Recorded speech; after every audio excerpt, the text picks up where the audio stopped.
Tom and Jerry the movie is owned by Warner Brothers. Tom and Jerry is owned by Hanna-Barbera. Please don't sue me, Mickey Mouse, even though Disney had nothing to do with this film. Alright, now here we go. Now, unfortunately, this review is going to be in the form of still shots and no, actual, clips from the film, because I don't want to end up with a copyright strike on my channel, despite the fact that this review comes under commentaries and satire, but whatever. Let's begin. So, the film actually starts off actually really promising. You've got all these, like these little sections of Tom and Jerry just, being Tom and Jerry. You've got Tom hitting Jerry with a broom. You've got them both sword fighting. It's just brilliant, really. I mean, personally, I think they may have borrowed those gags from episodes of the the cartoon that Hanna-Barbera worked on, but whatever. It's still a really nice intro, and I really do enjoy watching this every time I see the film. I don't know why, but I always laugh at this little section here. Just one of the very first shots of the film, and you've got this house slap bang in the middle of all these, commercial buildings and shit. It's just, I don't know why, it just tickles me. So Tom is informed by his owner, who I don't think we actually see again in this film, that they are now moving house. Tom and Jerry decide to go over to the car. Little does Tom know Jerry is also in the car as well.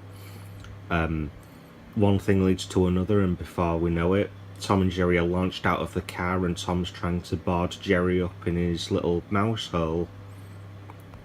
Really sorry if this review is sounding a bit bland, or I don't know, but I really don't have a lot to say. This whole beginning part of the film is just, in my opinion, it's really solid and really well done. This is perhaps the best part of the film for me. It's just Tom and Jerry doing what Tom and Jerry do best. You've got an argument, you've got suspense, you've got drama.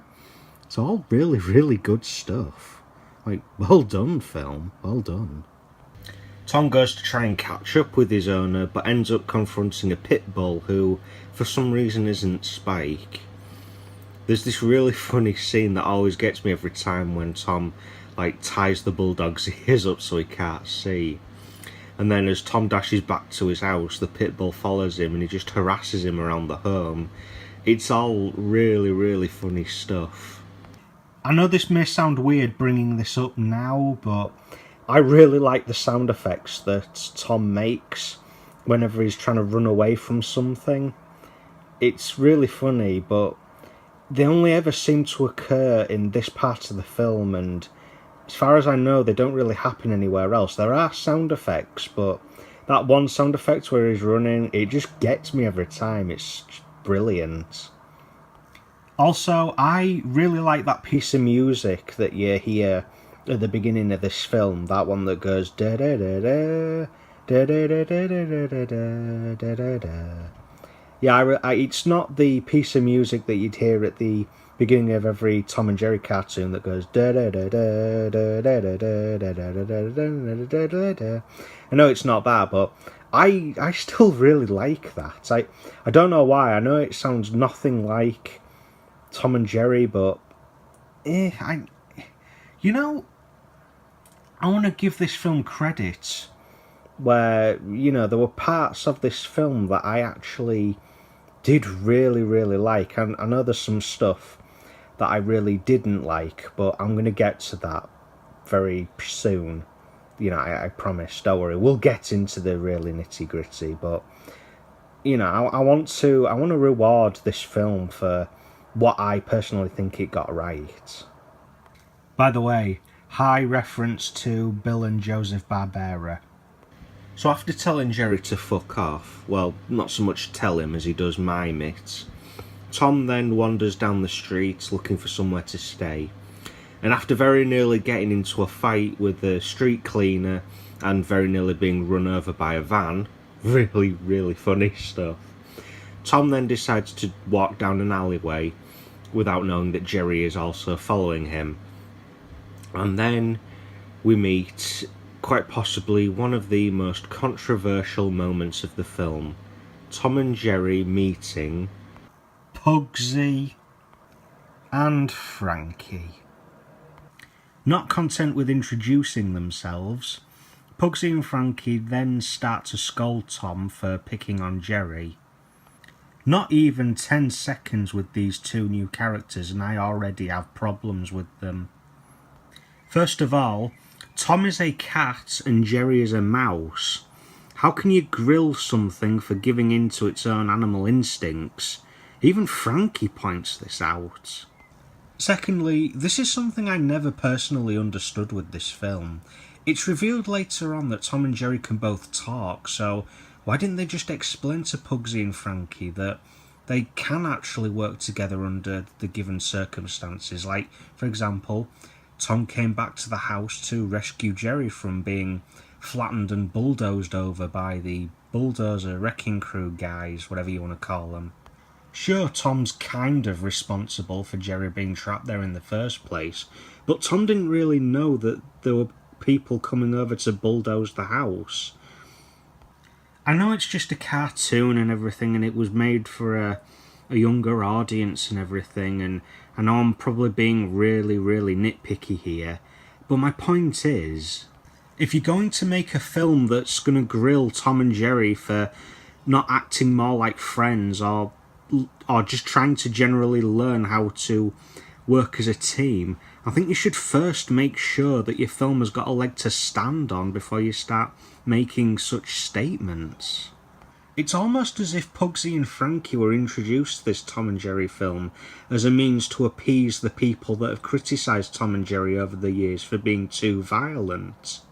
But then you get these scenes in the film where the characters are all singing and dancing, especially the one later on with Tom and Jerry singing about how they like being friends and everything, and it just doesn't engage me at all. I mean, who knows? Maybe Pugsy and Frankie are supposed to be some sort of strawman satire for all those soccer mums and nanny state figureheads that had complained about Tom and Jerry being too violent. I mean, there is that. I mean, personally, I think it sounds plausible. I don't know, moving on. Now let's get into another one of the more controversial parts of this film. Tom and Jerry talking. Personally,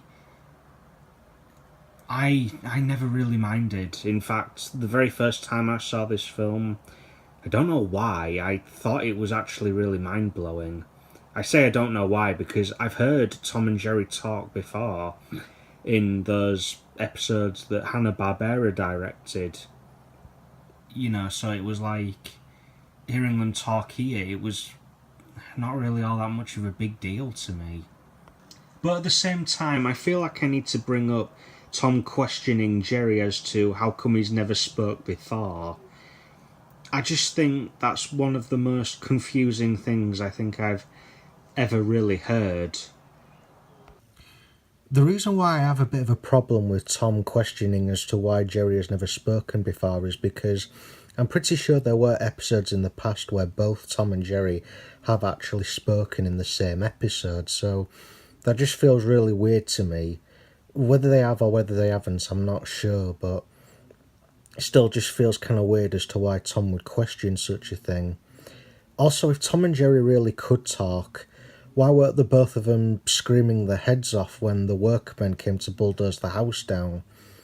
I mean, yeah, that's weird that the workmen didn't actually bother to check to see if the house was still vacant before knocking it down, but you'd still say something, wouldn't you?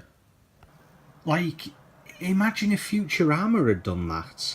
You got Fry and Bender both sat on the settee in Planet Express, they're both watching TV together.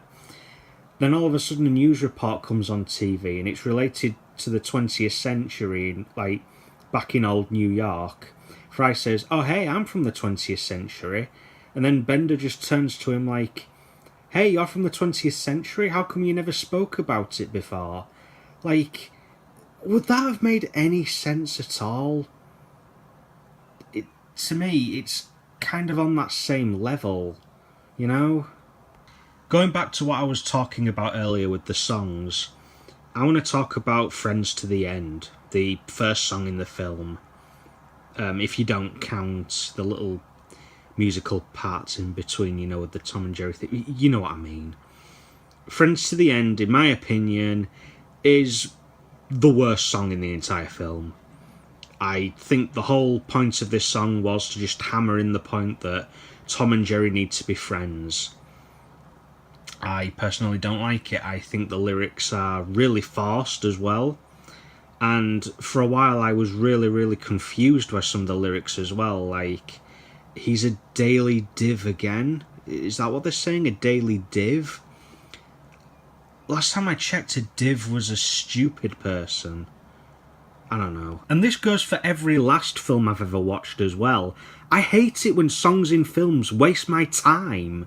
Like, I don't think that the plot is being forwarded, or I don't think that this is benefiting the plot or is establishing something new. It's just, again, hammering in the exact same point that you've already tried to deliver to me.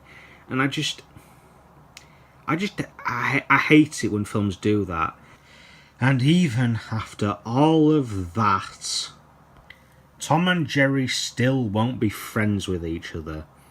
So, yeah, I just feel like more of my time was just wasted there. Good job, film. Just massive nosedive from such a brilliant beginning to the film. Good job. And wouldn't you believe it, Pugsy, after seeing them both say, "No, I don't want to be friends with you," even after singing that song together with each other, he just looks at it like, lol, whatever. Like, it's just perfect. Just fucking perfect. I have no words for that at all. So after all the singing and dancing, Pugsy and Frankie decide to invite Tom and Jerry for tea, i.e. scrounging through all the dustbins to try and find something to eat. But not before Tom decides to trap Jerry in another plant pot, which is kind of funny to watch. But unfortunately, or fortunately, am I right, guys? Am I right? Pugsy gets captured by two guys who, I swear, just got done trying to audition for the spy from Team Fortress 2. I don't know, just look at them. Weird. Alright, before I go on, and I know this is a really weird time to start talking about the animation, but I want to talk about the animation. First of all, I think it's actually pretty good. I think there are times when the animation can look really fluent and really nice. But then there are times when I'm watching this film and I don't know, it looks like I'm watching a Saturday morning cartoon from the 1980s. Personally, I always felt that talking about the animation in Tom and Jerry was always one of the more harder aspects to properly explain, because I don't know, I think it's one of those films where you kind of need to see it to really kind of see what I'm talking about, or really see what it's like, because like I said, it can look really good 1 minute, but then the next minute a character's movements could look really choppy or just generally slower than normal. It's kind of jarring and maybe even a little bit off-putting. I don't know. So Tom decides to eat alone, but unfortunately his meal time has been interrupted by the alley cats. These characters start off being fairly intimidating, at least in my opinion. But then the alley cat starts singing, and it all just turns into some sort of 1940s West End boys gangster musical, whatever you want to call it, only it's what it would look like if it had been directed by the guy who did the Cats play. I don't know. Honestly, I don't hate this song. I don't particularly like it either, but I still don't think it's any worse than Friends to the End. There were parts of this song that did actually get a laugh out of me, like The part where they sing about lots of rude things and dirty words and in dirty voices as well. That and the fact that they all hate each other as well. That's kind of funny.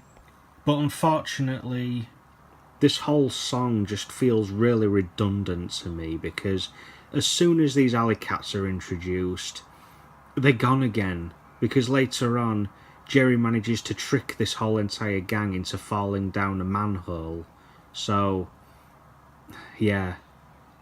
But I mean, on the other hand, at least I wasn't having to listen to Friends to the End again. And this actually felt like it had more of a point than Friends to the End did. And it wasn't just trying to beat in the same damn information over and over again into our heads. It was just a song about a group of alley cats and how they got on with each other in the alleyways. Yeah, whatever. So, yeah, like I said, after getting help from Jerry, Tom and Jerry manage to put aside their differences and they start to just walk off together to try and find somewhere else to live. Again, I know a really weird moment to start talking about this now, but I want to quickly go over the voice acting because I really don't think there is a lot I can say about it other than I think it's all around pretty damn good. Yeah, I even like the voices they gave Tom and Jerry, albeit I think Jerry kind of sounds like he may or may not have rubbed his throat with sandpaper, but I still like the voices all the same. So after Tom and Jerry get done fighting the West Side Story School musical gang, they decide to head off down the street, still looking for somewhere to stay. They cross a bridge, only to discover footsteps. Now, the footsteps turn out to be that of Robin Starling, another character from this film that people seem to think is really controversial, and I can kind of understand why, because I honestly do feel that she kind of like hijacks the plot here, or the entire film, you know. So after Tom and Jerry get done introducing themselves to Robin, she offers them cookies and apples. But at the same time, I always thought this was really weird because we cut to them like under the bridge next to like a campfire of some sorts, but there's this like flash forward wipe indicating that time has passed by. And I find this weird because Jerry discovers that Robin's name through the locket around her neck. Like, Robin doesn't tell them their name straight away. I honestly thought that was kind of weird how they did that, but anyway, Robin goes on to tell Tom and Jerry that she's an orphan now. Her mum died when she was a baby. Her dad was on an expedition, feared to be trapped under an avalanche. Robin's also living with her aunt, Fig. But Robin says in her own words that she isn't actually her aunt, which honestly I always thought was really, really red flaggish. Like, why would you make someone call you like a role in the family if you're not even related to them? I always thought that was quite weird. Robin also goes on to say that Aunt Fig has been giving her really, really horrible treatment, like making her sleep in an attic and giving her bedroom away to a fat dog on a skateboard called Ferdinand. And this bit gets really weird because Tom and Jerry start scolding her for running away, but I always watch this scene and I'm like, hey, jackasses, did you forget the part where Robin told you that she had to sleep in an attic, how Fig threw a locket out of a window, and like, did you seriously miss the part where Robin told you that Aunt Fig makes her call her aunt despite not actually being related to her? You know something, fuck it, for the rest of this film I'm just going to call her Fig. I know she's got a first name, but fuck it, I'm calling her Fig. So now we're introduced to Fig and Lickboot themselves. I'm not even going to bother commenting on the fact that that character is called Lick Boots. Practically everybody and their grandmother have already, so moving on. So after talking to the police officer, Fig starts talking to Lick Boots about how if they don't get Robin back, Daddy Starling will stop paying them to look after Robin, and they'll both be out in the cold and be incredibly poor. And we're also introduced to Ferdinand. This character always brings a smile to my face, just whenever he's on screen. He's just so funny in the way he talks. He sounds like Gollum from Lord of the Rings, and he's just such a brilliant character. It's just one of the reasons why I like this film. I wished he was in more Tom and Jerry related things. I really wish he was. Now this is something that now kind of makes me laugh. Fig turns to Ferdinand and blames him for allowing Robin to get away. Now, at first, I didn't know what to make of that, because it's like, Fig, are you really that stupid? You entrusted the fat dog on the skateboard with severe eating problems with the task of making sure Robin didn't leave your care. But now the more I think about it, that's actually really funny. Really quite funny. So, Fig and Lickboot decide to start talking about how they had better hope Robin is back in their care or else they won't get any more money. And they also hope as well that Daddy Starling somehow dies in the avalanche. A bit dark. A little bit dark, but whatever. And oh yeah, what you're seeing here, this is one of the frames of Lickboot kind of mugging the camera saying, "We've got to have money." When I was a kid, I didn't really think much of this scene, but now I can see why this got turned into a meme, because, you know, just loads of money-grubbing whores and cunts out there that just want to get rich really quickly and not put any effort or care or any heart into anything they do. Pretty good stuff. Then Fig and Lickboot start singing. Not only do they start singing, but they start singing about how it's really good to be rich. As you can imagine, I fucking hate this song. I think it's on par with Friends to the End. Not only is this song just pounding into my head the exact same thing that I've just been told about these characters, which is they both really, really want money and they want to be rich. But this song has just some of the most forced lyrics that I've ever heard in my life.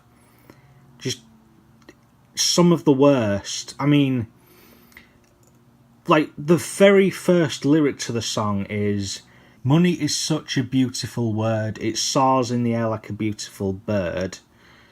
And it's repetitive as fuck.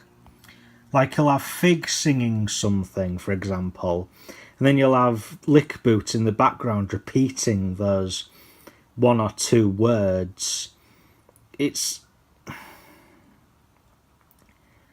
I know I'm not doing this film any justice because I'm recording, still shots of the film instead of actually showing clips of the film, because I don't want to get a copyright strike on my channel. But you need to see it for yourself. That's all I'm going to say. Also, I think the song went on far longer than it needed to as well.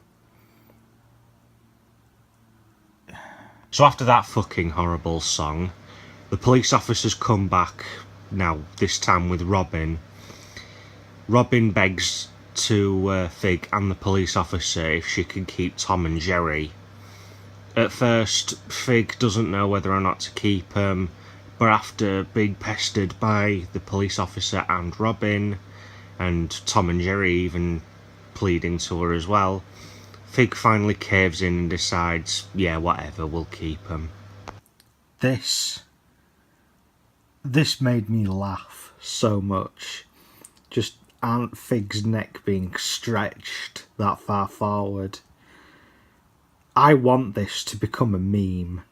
I don't know how, but I'm going to try and make this a meme if I can. I fucking love this. You know, I take it back, in a way. I thought Aunt Fig could be funny when she's, like, sort of mugging the camera, or she's just being just really, like, over the top and cartoony, but, you know, it's moments like these that just really stood out for me, and it's one of the reasons why I do really like Tom and Jerry the movie, despite saying earlier So after that, Fig calls Ferdy to take Tom and Jerry into the kitchen so they get something to eat, and Robin is sent upstairs into the attic where orphans belong. Now this, in my opinion, is one of the best scenes in the entire film. Like, this seriously is. It's Tom and Jerry and Ferdy going at it in an all-out war with each other. It is just brilliant. Lots of cartoony slapstick. Not just from Ferdy, but from Tom and Jerry as well. And just brilliant sight gags as well. Like, this is Tom and Jerry in my eyes. Like, this is, in my opinion, what the Tom and Jerry movie should have been.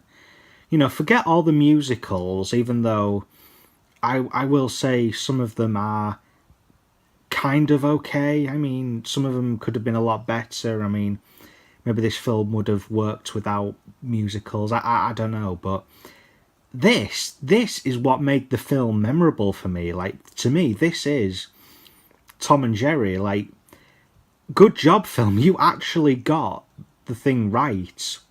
Like, you actually got Tom and Jerry right in this scene. This is just brilliant. So after noticing the mess that Tom, Jerry and Ferdinand made in the kitchen, Fig is convinced that they may not be able to keep Tom and Jerry in the house, but then tells Robin that there's a nice man down the road called Dr. Applecheeks who really likes animals, and so Fig decides to take them there where they can live in peace instead.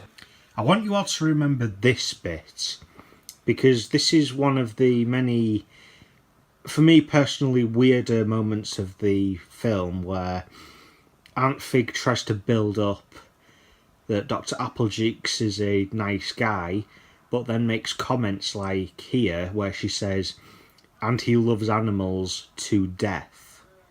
It's one of the 2 or 3, but I just want to bring this up here because, you know, I'm going to talk about it in more detail later on, but I just want everyone just to remember this because, yeah, it's one of the big problems with one of the later songs that comes up later on. Fig goes off to talk to Lick Boot in the sitting room again, and Jerry decides to follow her without being detected.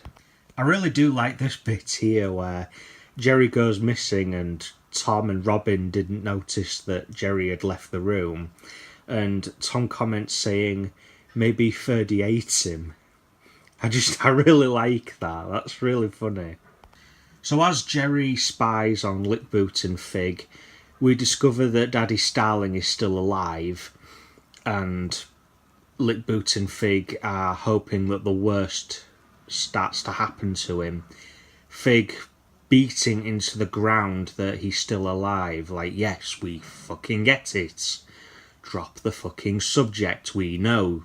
You really want his money. This really annoyed me more than I thought it would, but it's just, when it's not the songs pounding in the same damn piece of information over and over again that we'd already gone over, when the characters just talked about their points that they were trying to make. We've got Fig constantly beating into my skull that she really, really wants to be rich. Like, yes, we know. We heard your song, you stupid fucking cunt. Fig decides to throw the letter that proves that Robin's dad is still alive, so Robin never finds out. But it doesn't quite make it to the fireplace. Seeing and hearing about this revelation, Jerry decides to salvage the telegram without bursting into flames at the very touch of the scorching hot telegram. Like, seriously, what are Jerry's hands made of? Jerry crosses Tom on the staircase, and Jerry decides to show Tom the telegraph showing Daddy Starling is still alive. And so they both decide to go and show this to Robin. But unfortunately, not only does Fig lock the door to Robin's new bedroom, quote unquote, Fig also manages to catch Tom holding the telegraph in his hand, and at this point threatens that Dr. Applecheeks will take very good care of them both, whilst doing an impression of the Joker. It's kind of funny, but at the same time, I just feel like I'm getting a lot of mixed messages here. You know, it's kind of weird. Like I said before, I'm gonna bring up why I think it's weird, but I'm just gonna let the film play out a little bit more. Alright, so the next scene introduces us to the man himself, Dr. Applecheeks. And I feel like I need to point this out. There's this really weird piece of dialogue that occurs here when Fig and Dr. Applecheeks are introducing themselves and they're just talking. Fig calls herself out as Ms. Christine Fig. Then Dr. Applecheeks declares it as naturally in like this really weird, almost flirtious tone of voice. And they both start giggling, and even Fig at this point is like, huh? What the fuck is he on about? But then she just sort of dismisses it anyway. Like, what the fuck was going on there? Like, was Fig trying to get into Dr. Applecheeks' underwear? Or wasn't she? I don't get this character. I just don't understand this character at all. Also, this is something I never really noticed before, but something that I thought was a bit inconsistent with the way Tom and Jerry are inside that pet carrier. So what I felt was, in these shots where you actually see Tom and Jerry inside the pet carrier, Tom looks like he could barely fit inside the carrier. But then you've got this internal shot here of like the inside of the pet carrier where Tom and Jerry look like they've got more room than... have got more than enough room. Like, say you could fit another cat in there. It's just a little bit weird. It's something I never really noticed before, but I suppose it's not really a criticism towards the film, but, well, I suppose it sort of is, but just a really weird thing that I noticed, you know? And now we've got this little bit here where Aunt Fig states that Tom and Jerry are going to love it here, and the way she says it is... it's just so fucking weird. It's like this really creepy, evil, and even a little bit sexual kind of way. It's so weird to explain, but... Fig, let me level with you. I preferred it when you were doing your impression of the Joker and extending your neck in a more than cartoony fashion. Please go back to that. Please. Dr. Applecheeks lets Tom and Jerry out of the pet carrier, and he also goes on to sing God's Little Creatures, and just sings about how he'd go to the ends of the earth to protect them, and you know, he seems like a nice guy. He seems fine and everything. Really not that much to comment on here. But then there's this dramatic reveal during his song that Dr. Applecheeks likes to kidnap animals so that he can exchange them all back for large sums of cash. Personally, I thought this would have been a really nice twist and I would have praised and liked the song more, except I feel that Aunt Fig has already kind of let on that Dr. Applecheeks may not actually be a nice guy, and he might even hate animals even more than Fig does. I've seen this kind of thing being done before in other pieces of media, more specifically Dragon Ball Z, when during the Frieza saga they were trying to build Frieza up as this larger-than-life, planet-destroying, life-form-hating, almost kind of a dictator. In fact, I almost wished that the Tom and Jerry movie had kind of done what Dragon Ball Z had done.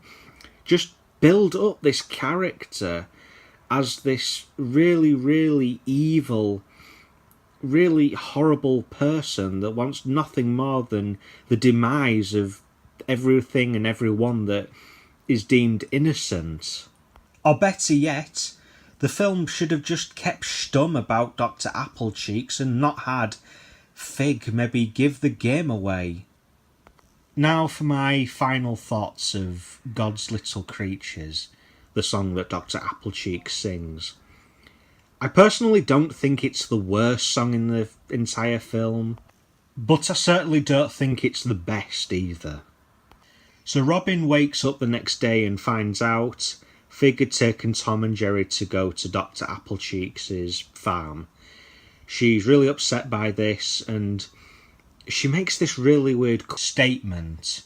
First my dad, now Tom and Jerry. Like, whatever happened to that dead mum of yours? Really weird how that didn't come up.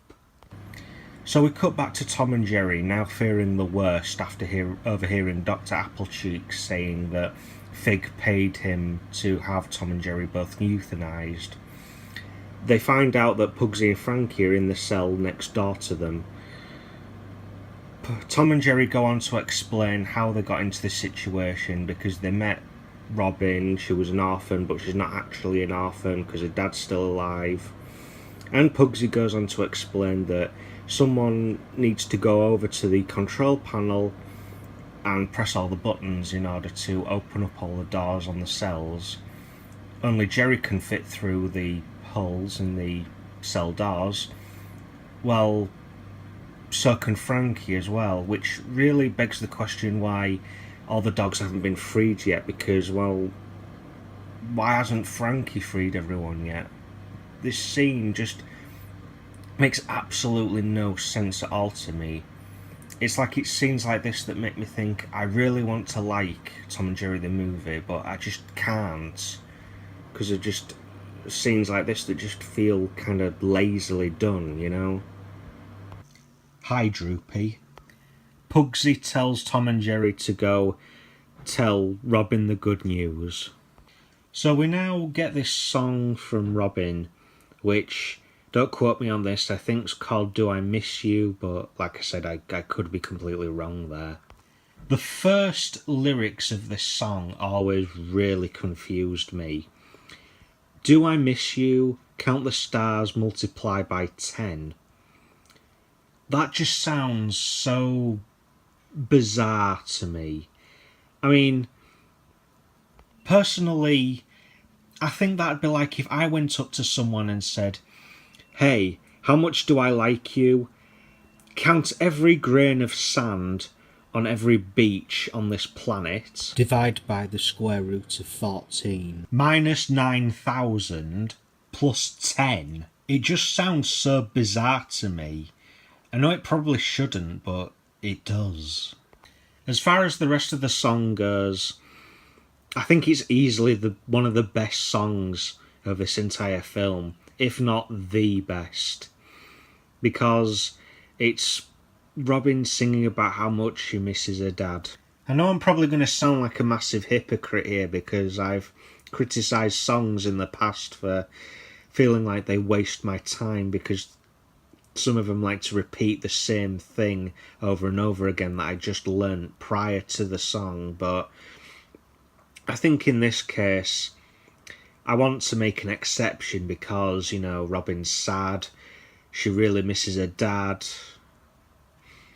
You know, I mean, Robin, she sounds like she's had a really hard time in this film, and to be honest with you, if I were in Robin's shoes, I'd probably be feeling that way too. I probably wouldn't be singing, but whatever. So Tom and Jerry manage to find Robin again, and they tell her that her dad is still alive. Upon hearing this, Robin decides to pack all of her things and go find her dad in Tibet. Despite Robin even blatantly saying no when Tom asks her if she even knows where Tibet is, Tom and Jerry still decide to tag along with Robin to try and help her find her dad in Tibet. Unfortunately for Tom and Jerry and Robin, whilst they were trying to escape, they end up waking Fig in the process, and she decides to call Lickboot to try and warn him that Tom, Jerry and Robin are escaping again. The three make it to the bridge, which is where all three of them met in the earlier scenes of the film. But Fig, Lickboot and Ferdy end up following them to that same bridge. However, Jerry manages to find a raft, and so Robin, Tom and Jerry decide to escape on that. I absolutely love this bit. Ferdinand tries to explain to Fig that he's caught Robin, Tom and Jerry trying to sneak away on a raft, but then Fig just tells him to shut up, and she kicks him so hard that he actually starts skimming really, really quickly across the water, and he even manages to catch up with them on the raft. But then, because Ferdy is an incredibly fat dog in a skateboard, he starts to sink. This is funny. There's also this funny little bit here when Tom and Jerry are having this little argument on the raft. Jerry's trying to snuggle up in Tom's fur, but Tom would rather that Jerry fucked off. Suddenly, boat, and the raft gets destroyed and everybody gets scattered. So the next day, Fig gets a phone call from Lickboot, telling her that without proof of Robin's safety, Lickboot and Fig aren't allowed to touch another penny of Robin's dad's money. While I personally like this scene because whilst Fig and Lickboot are talking down the phone, you've got Ferdy just minding his own business, sleeping under the deck chair, ultimately getting crushed by Fig's fat ass. I also like this bit as well when she just screams at the top of her voice, "Lie, cheat, steal." I always have this running joke where I always have to make a reference to Eddie Guerrero by saying, "Hey, Eddie Guerrero called, he wants his catchphrase back." I think the scene is genuinely funny, but I think it would have been funny had it not been for the fact that Fig just comes across as really weird in this scene. Like, just really, this one scene here where Fig talks about being really sleazy, just the way she says it, like in this almost sexual tone. Then you've got this bit here when, as she's about to end the phone call with Lickboot, she licks her fingers where the eclair sort of, got her with its chocolate, and she then whispers down the phone, "I like it when you talk like that." Like, are you freaking kidding me? Like, this actually kind of took me back. Even as a kid, I thought this was really weird. Like, this is seriously considered U-rated material? Like, here, I know I'm judging this film based on what Rotten Tomatoes is saying, and I wouldn't normally use Rotten Tomatoes to justify a film, but seriously, it's rated U. Like, I last time I checked, Tom and Jerry the movie from 1992 was rated U. Are you seriously telling me episodes of Tom and Jerry made by Hanna-Barbera where Tom and Jerry were smoking had to be heavily censored? But everybody that made this film thought Fig's really weird and sometimes super sexualized way of talking wasn't going to raise any eyebrows. Like, really? Well, fuck it. Let's just go on to the scene where Fig and Lickboot decide to come up with the idea of putting up a $1 million reward for the return of Robin. I really gotta like this as well. I never noticed this before, but the milk just has the word milk written on it. So after washing up on the side of a river, Robin wakes up to find that she's in a bed of a cabin that belongs to Captain Kiddie and Squawk. Now, I think these two characters are alright. I think they could have been a lot better than the way they were portrayed in this film, because Captain Kiddie and Squawk are just... when I first see them in the film, they're like just entertainers, you know. Captain Kiddie is a guy who's obviously got a sea captain thing going on, and Squawk is his loyal hand puppet. But then, I think as soon as Squawk notices Robin on the side of the milk carton, when Robin and the two were both talking to each other, Captain Kiddie seems to take this really shallow turn where he decides he wants to have that $1 million and, you know, get really rich and return Robin back to Fig, instead of trying to help her out, which I think honestly would have made the film a little bit better in my opinion. And the thing with Squawk is, I could never actually tell what the deal was with Squawk. Like, was he supposed to be sentient or non-sentient? Because it's like, if he was sentient, I mean, fair enough, tell Captain Kiddie that Robin was on the side of the milk carton, fair enough, but if he was non-sentient, then that means Captain Kiddie already knew that Robin was on the side of the milk carton or something. I really don't know. I honestly don't know. And then you've got that scene where they're both trying to catch up to Robin in the steamboat, and it's like, you know, if Squawk was supposed to be sentient, why didn't Captain Kiddie just take Squawk off his hand? You know, why was Squawk trying to screw up their plans to get the $1 million sum from returning Robin to Fig? And if Squawk turned out to be non-sentient, why is a grown man having an argument with a hand puppet? It just raises so many questions, I honestly think, you know? Also, I really like the scene in between the scenes with Robin and Captain Kiddie and Squawk, where Tom and Jerry are on the raft and they're looking around the island that they land on, but before they actually get to the island, there's this scene where Jerry tries to fish for food with Tom's tail, and it's just really funny. It's really good stuff. Now, back to Captain Kiddie and Squawk. Technically, this is sort of the last song in the film, unless you count the power ballads that appear in the credits of the film, but whatever.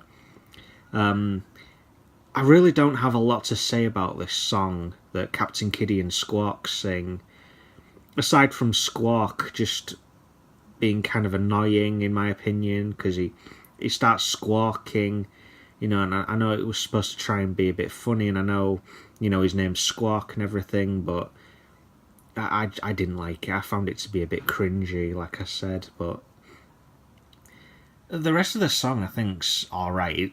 I certainly don't think it's Friends to the End levels of bad. Just, I suppose it's kind of good. I don't think it's like Do I Miss You levels of good either. Just, I think this song definitely deserves the silver medal in my eyes. It's not that bad. I kind of wish this film didn't do musical numbers, but whatever. I think it's pretty good. I think it's all right. You know, not bad. C- at the very least. So the film cuts back to Fig and Dr. Applecheeks arguing over what Tom and Jerry had done to Dr. Applecheeks' farm. Fig complains that Dr. Applecheeks didn't do what she'd told him to, and Dr. Applecheeks argues that, Tom and Jerry had gone and cost him a bundle and completely thwarted his plans of getting really rich off the animals that he'd been kidnapping. Fig answers a phone call from Captain Kiddie, who's ringing about the $1 million reward money, and Dr. Applecheeks decides to eavesdrop on a phone call. So now he's after the $1 million reward money. But unfortunately, he decides not to share it with his hired goons, and so he ends up ultimately getting thrown out of the van. So that means I've got to talk about this scene in the film now. Okay, let's get it over and done with. Looking back on it now as an adult, I think it's actually rather funny. I get it. I suppose, when you look at it another way, he does look like he's going to sexually assault it. As a kid, I looked at it and I was like, oh hey, he found another mode of transportation. That means he's back in the rat race now. Nothing else to say, really. Just really funny stuff. So after all the singing and dancing, Robin gets taken to the Ferris wheel in Captain Kiddie's carnival. Unfortunately, it turned out to be a trap so that Robin could stay put, so that Fig could come along and take her away and give the $1 million to Captain Kiddie and Squawk. But fortunately for Robin, Tom and Jerry arrive and they decide to free Robin by having Jerry distract Captain Kiddie and Squawk long enough so that Tom could pull the lever and free Robin from the Ferris wheel. But unfortunately, when Aunt Fig, Lickboot and Ferdinand arrive, so do Dr. Applecheeks and his 2 hired goons. Fortunately for Tom, Jerry and Robin, Tom notices Captain Kiddie's steamboat and so decides to have Jerry and Robin help him steal it so that they can get Robin to safety. There's this really weird scene where Jerry is telling Tom to press the red button because it's always the red button that activates machinery or something, and it confuses me because was it trying to add continuity or was it just some really weird joke that went over my head? I really don't know. Whatever. I really, really love this little frame here of him revving the ice cream bike with that face, as if to say, bitch, I'm riding on an ice cream bike. Bitches dig the ice cream bike. My jokes fucking suck, don't they? And now we've got quite possibly one of my most favourite scenes of this film.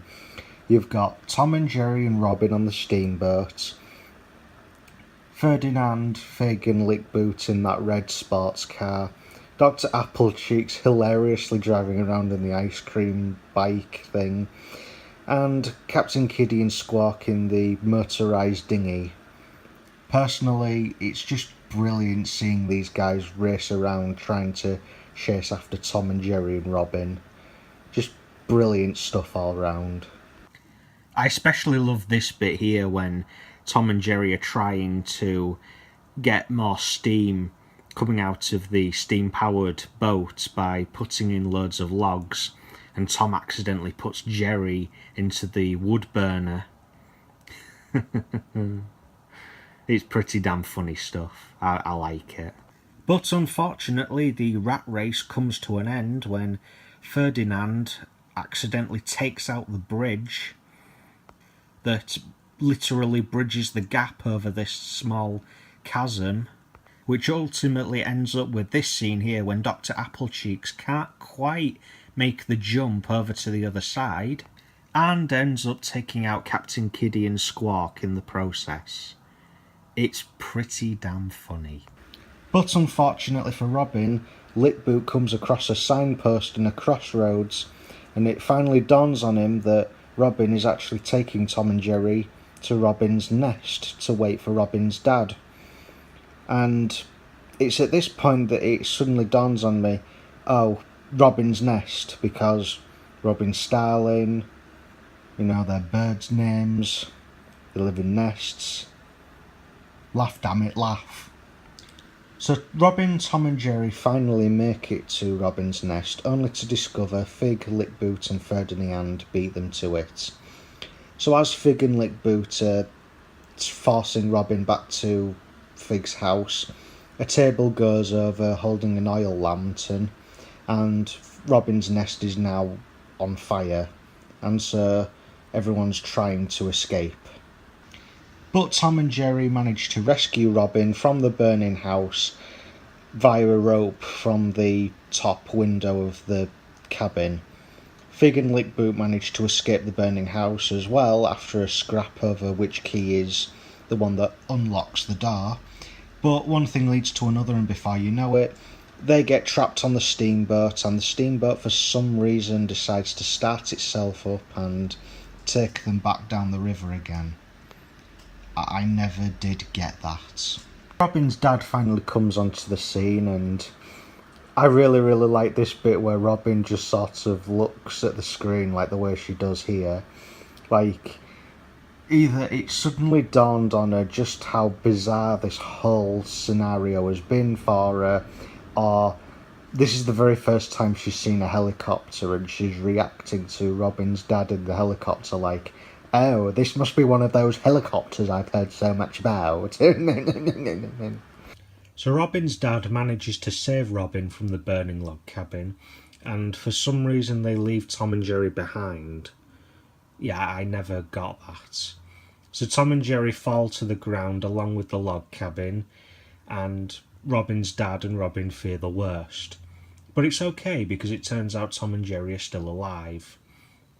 I really like that part where Tom is trying to bargain in the hopes that Jerry is still alive, and Jerry's like at the side of him and he can hear what Tom's saying. It's a really nice scene. You know, it's only just dawned on me now. Who took this photo? Yeah, who took the photo of Robin's dad, Robin, Tom and Jerry on that beach next to the burning house? Because that's the same picture that you see in the newspaper that Pugsy and Frankie are both reading. Also, was it just me, or did Pugsy sound a bit different in this scene? Like, I know he's on a train and everything, but I always thought Pugsy kind of sounded like he had a cold in this scene. Just, it's really weird to what he sounds like in the rest of this film. I don't know. So the film finally ends with Robin introducing Tom and Jerry to their new home, only for Tom to revert back to his old ways of trying to get Jerry via a mousetrap. Yeah, you can make the argument that this gag has been done before, maybe in an episode of Tom and Jerry that Hanna-Barbera directed, but I still like it. I still think this bit's quite funny. I especially like Jerry's expression here, as if to say, wow, we're reverting back to this again. And so the film ends with Tom and Jerry running around the house trying to murder each other. Arguably what some people think Tom and Jerry should have been doing throughout this entire film. I always found this ending to be just a little bit weird, because I'd always have three conclusions when coming away from this film. One of them being, this was the director basically saying, fuck you, this is how Tom and Jerry should be acting, fuck you for criticising Tom and Jerry for being too violent in the past. Another conclusion being that this was some fuck you to the audience in general, because this film had basically done what Pokemon the first movie had done by trying to teach a moral, but then forgetting about that moral within the last 10 minutes or so of the film. And then there's the third and final conclusion that I have, which basically just amounts to Tom simply ignoring Pugsy's advice and basically just going back to basics, really. Also, what the hell happened to Tom's owner after all of this had happened? What did she go on to do? Did she actually bother to try and find Tom and Jerry again? Did she even know Jerry was lurking around in the house? Who knows? Well guys, that was my review of Tom and Jerry the movie from 1992. What do I have to say about this film? Personally, I feel very split down the middle with this film. I think it did a lot of really good things, like, you know, there's those scenes with Tom and Jerry fighting, like right at the beginning, and that scene with Tom and Jerry versus Ferdinand in the kitchen, and I think there's loads of other good things as well that I think could have been done better, like even if it was just a little bit. But unfortunately, I think all the good stuff that made this film good was overshadowed a little bit by the stuff that kind of made it bad, at least in my opinion. Like some of the songs, you know, it's like I said before, some of them I felt just wasted my time outright. To some songs just not even making sense with the lyrics as well. But and if any of you are wondering how I would rate the Tom and Jerry movie out of 10, I would honestly give it a solid 5, in my opinion. Now, before I officially end this review for good, I just want to quickly say, if you like this film, that's absolutely fine.